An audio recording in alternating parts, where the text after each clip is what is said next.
इस वक्त पूरी दुनिया में पुतिन के उस कारखाने की चर्चा हो रही है जिसे मौत वाली फैक्ट्री कहा जा रहा है। पुतिन ने इस फैक्ट्री में अपने रक्षा मंत्री को भेजा और फिर ये वीडियो पूरी दुनिया में वायरल कर दिया गया। बताया जा रहा है कि जेलेंस्की को F-16 फाइटर जेट मिलने से पहले पुतिन ने बहुत बड़ा चक्रव्यूह रचना शुरू कर दिया है।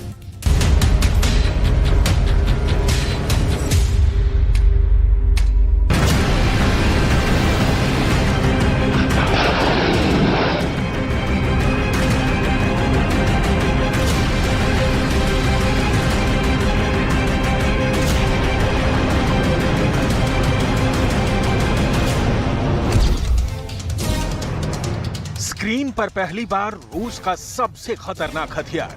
ये हथियार कैसे तैयार हो रहा है, ये हथियार कितने बड़े पैमाने पर तैयार हो रहा है, ये सब देखकर पुतिन के दुश्मनों के होश उड़ जाएंगे।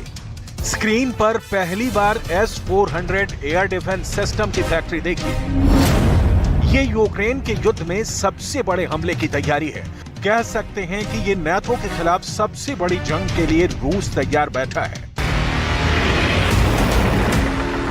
स्क्रीन पर पहली बार देखिए S-400 की मिसाइल कैसे बन रही है। एक तरफ लॉन्चर और दूसरी तरफ मिसाइल। इन तस्वीरों में बहुत मसाला है। इन तस्वीरों को आप पुतिन की ताकत का सबसे बड़ा शो कह सकते हैं।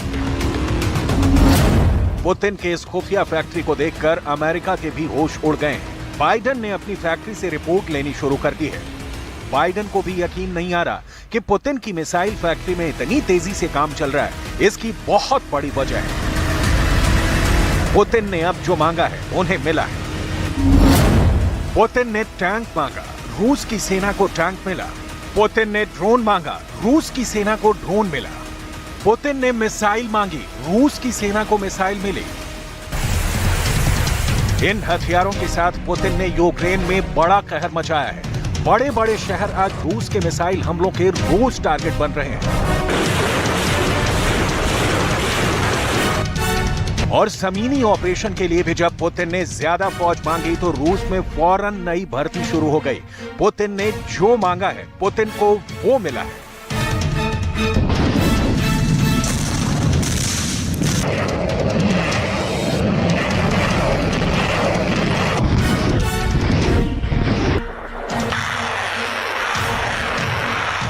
यूक्रेन के युद्ध में धीरे धीरे ही सही लेकिन रूस ने पकड़ और मजबूत बनाई है। पुतिन की तैयारी बहुत पुख्ता कही जा रही है। अब पुतिन की हथियार वाली फैक्ट्री 24/7 काम कर रही है, जिसमें दिन रात ऐसे हथियार तैयार हो रहे हैं जो रूस को वर्ल्ड वॉर लड़ने में भी मदद करेंगे। ऐसा दावा पश्चिम देश की मीडिया का भी है, क्योंकि अब पुतिन को जेलेंस्की की तरफ से खतरा बहुत बड़ा है। यूक्रेन को F-16 मिलने जा रहा है तो दूसरी तरफ नाटो के फाइटर जेट भी रूस से लड़ने को तैयार हैं। इसलिए दुश्मन के लड़ाकू विमानों को रोकने के लिए पुतिन ने बड़ी तैयारी शुरू कर दी है। F-16 रूस के आसमान में भटक कर भी ना आ पाए। इसके लिए पुतिन ने अपने रक्षा मंत्री शोइगु को नई जिम्मेदारी दी। पुतिन ने सर्गेई शोइगु को S-400 की फैक्ट्री में भेज दिया ताकि ग्राउंड रिपोर्ट मिले कि कितनी मिसाइल तैयार हो गई है। S-400 एयर डिफेंस सिस्टम बनाने वाली रूस की कंपनी अल्माज एंटी कॉर्पोरेशन की ये फैक्ट्री एक सीक्रेट लोकेशन पर है जिसकी जानकारी नहीं दी गई। शोइगु आए तो उनके एक तरफ S-400 के कैनिस्टर तैयार हो रहे थे तो दूसरी तरफ उसकी एयर डिफेंस मिसाइल तैयार हो रही थी। इन तस्वीरों में बहुत जान है। इन तस्वीरों में युद्ध का पूरा बजट समझा जा सकता है। इन तस्वीरों में F-16 की मौत को भी देखा जा सकता है। इसमें कोई शक नहीं कि अगर F-16 का सामना रूस के S-400 से हुआ तो वो हमला करने से पहले ही मारा जाएगा। रूस का ये एयर डिफेंस सिस्टम दुनिया का सबसे बेहतरीन हथियार माना जाता है और भारत के अलावा चीन समेत कई देश इससे लैस हो चुके हैं। S-400 की मिसाइल 400 किलोमीटर की रेंज तक F-16 को मार सकती है। इसकी गारंटी खुद पुतिन देते हैं। इस वक्त ये मिसाइल फैक्ट्री सिर्फ S-400 ही नहीं बल्कि दो और तरह के एयर डिफेंस भी तैयार कर रही है, जिनकी तैनाती पहले से यूक्रेन की जमीन या कहीं की डॉनबास के आसपास है। मारियुपोल में भी है और उन सभी जगहों पर है जहां पर यूक्रेन के फाइटर जेट और जेलेंस्की के ड्रोन हमले की फिराक में रहते हैं।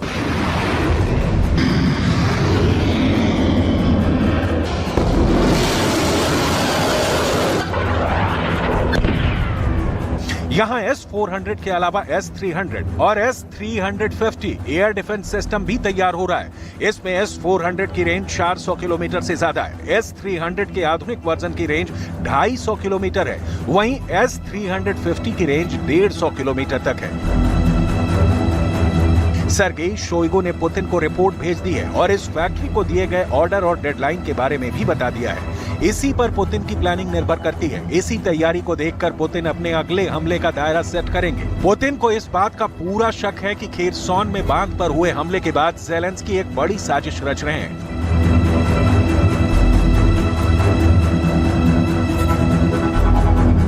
और वो जवाबी हमले के नाम पर मॉस्को पर फिर से अटैक की तैयारी कर रहे हैं। ज़ेलेंस्की के फाइटर जेट से लेकर उनके ड्रोन को मॉस्को तक आने से रोकने की तैयारी कैसी है, इसे समझने की जरूरत है। रूस का बॉर्डर ही नहीं, खास कैपिटल सिटी मॉस्को को बचाने के लिए बहुत ही पुख्ता एयर डिफेंस जोन बनाया गया है। इसमें सबसे बाहरी सर्कल को S-500 एयर डिफेंस सिस्टम बचाता है, जो विमान ही नहीं परमाणु बैलिस्टिक मिसाइल को भी रोक सकता है। इसके अंदर का दायरा S-400 एयर डिफेंस सिस्टम देखता है, जो मिसाइलों के साथ स्टेल्थ फाइटर को भी ट्रैक करके मार गिरा सकता है। इसके अंदर का दायरा बुक एयर डिफेंस सिस्टम और पांचसिर S-1 देखते हैं। ये दोनों पॉइंट एयर डिफेंस सिस्टम है।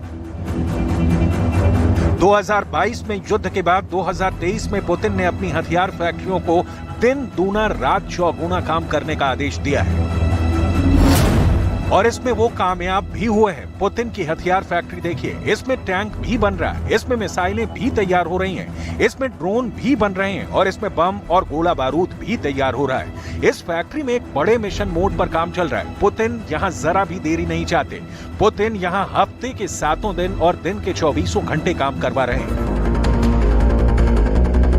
पुतिन का दावा है कि रूस का हथियारों वाला गोदाम हमेशा पूरी कैपेसिटी के साथ भरा रहेगा। पुतिन का कहना है कि फौज को जो पसंद है, फौज जिस हथियार से बेहतर तरीके से लड़ सकती है, उसे वही सप्लाई किया जाए। इसलिए जब यूक्रेन के युद्ध में ज़ेलेंस्की नए हथियार दिखा रहे हैं, तब पुतिन उन आधुनिक वेपन सिस्टम को बहुत ही तैयारी के साथ खत्म भी करते जा रहे हैं। इसमें कोई शक नहीं कि ज़ेलेंस्की के लॉन्ग रेंज वाले हथियारों ने रूस को बहुत ज्यादा नुकसान पहुंचाया है। रूस का रक्षा मंत्रालय ऐसे ऑपरेशन के वीडियो भी जारी कर रहा है, जिसमें यूक्रेन के लंबी दूरी के हथियारों को तबाह किया गया है। इस ऑपरेशन में रूस ने सुखोई 25 फाइटर जेट के साथ कमोव 52 भी इस्तेमाल किए हैं, जिनकी हवाई बमबारी में ज़ेलेंस्की के कई अड्डे उड़ गए हैं। साथ में मल्टी बैरल रॉकेट लॉन्चर से भी बारूद की बारिश की जा रही है।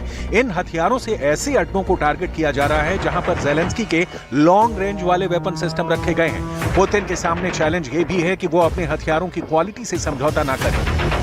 अभी पुतिन की हथियार फैक्ट्री की ज्यादा डिटेल नहीं दी जा रही, लेकिन बाइडन की नजर इस पर है। ज़ेलेंस्की को भी खबरें मिल रही हैं। बाइडन से ज्यादा नजर तो यूरोप की है, क्योंकि यहाँ का प्रोडक्शन रेट तय करेगा कि पुतिन का युद्ध कितने दिन चलेगा। पुतिन इस रेट को 100% वाली गारंटी से बरकरार रखना चाहते हैं। हथियारों का प्रोडक्शन बढ़ा और असलहा तेजी से तैयार हुआ तो पुतिन ज्यादा दिन तक युद्ध कर पाएंगे और फिर यूरोप पर भी चढ़ाई मुमकिन है। पुतिन जानते हैं कि हथियारों का प्रोडक्शन थमा और गोला बारूद कम तैयार हुआ तो रूस का युद्ध और उनका नाटो के खिलाफ एजेंडा औंधे मुंह गिर जाएगा। पुतिन को अपने हथियारों की फैक्ट्री की पल पल की अपडेट चाहिए। पुतिन की नजर फैक्ट्री के उत्पादन पर है। पुतिन की नजर हथियारों की लॉन्चिंग और उससे थर्राते यूक्रेन के शहरों पर भी है। पुतिन नहीं चाहेंगे कि उनका प्रोडक्शन रेट गिरे। वो नहीं चाहेंगे कि हथियारों की फैक्ट्री खामोश पड़े। पुतिन नहीं चाहेंगे कि यूक्रेन पर उनके हमलों की रफ्तार थमे। पुतिन इस वक्त बहुत गुस्से में। रूस की वायुसेना से नेटो